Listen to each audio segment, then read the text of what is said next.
Well, this past weekend wasn't all about St. Patrick's Day. Many athletes endured an important weekend of first games and tournaments. Annie has more on that. GV women's indoor track and field claimed their second consecutive national title on March 10th. They scored 94 team points. GV scored 43 points more than second place. GV swimmer Erin Beebe became the first swimmer to win an individual national championship in GVSU history on March 14th. NCAA Swimming and Diving Division II National Championships took place on March 17th. The men's team finished in 8th place, and the women's team won 6th place. Women's lacrosse have an overall record of 2-4. They had their first home game on Friday, March 16th against Lindenwood and finished off their weekend with a game on Sunday against Urbana. Check out these highlights and interviews. The home opener brought a large audience as the bleachers were filled. GV kept the score close in the beginning as they went back and forth in scoring. The Lakers were down 6-4 at half and struggled to respond to Lindenwood's 9 straight goals, giving them the lead 15-5. The Lions closed the game winning 18-6. Then on Sunday, GV challenged Urbana at home. The Lakers scored within the first 12 seconds of the game. They continued to add digits to the scoreboard with a 13-0 run with just over 10 minutes left in the first half. 11 different Lakers contributed goals. GVSU scored a couple of goals at the end to close out the game with the final score 21-4. Describe to me how it feels to get your first W at home. It feels really good. We had a team goal to win all of our games at home. Unfortunately, the game on Friday, we didn't make that goal, but to have the W now, it always feels good to win. You know, how did you manage to stay confident, especially losing those 3 games in a row? A coach actually said something the other day where she said, on to the next, but never forget.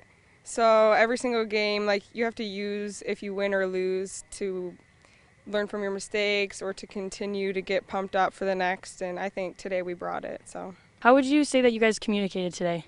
I thought we communicated really well on the field. We knew when to slide. We even tried a new defense that we haven't tried in the game yet, and it ended up working excellent because of our communication. Grand Valley had their first, get this, Quidditch tournament on Saturday.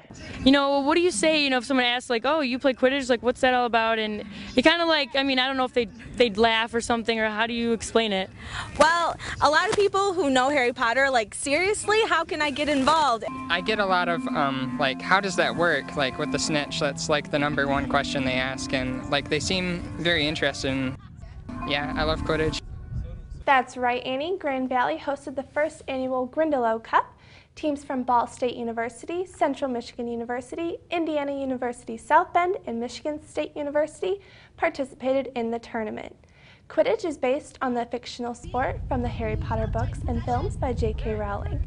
It has become a popular college sport since 2005. Grand Valley's team has been around since the fall of 2009, and they placed in this year's Midwest Cup. The tournament took place between 11 a.m. and 5 p.m. However, the games did not have a set length because of the nature of the game. The game ends once the snitch, a runner wearing a yellow flag, is caught. Ball State won the tournament, followed by Indiana University South Bend with 2nd place and Grand Valley with 3rd place.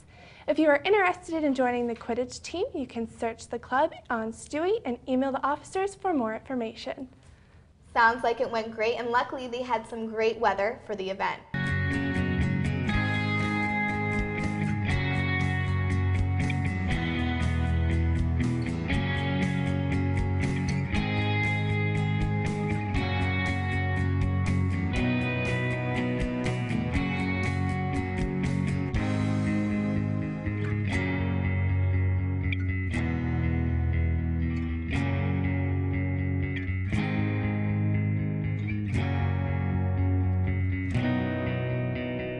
This has been a GVTV News production.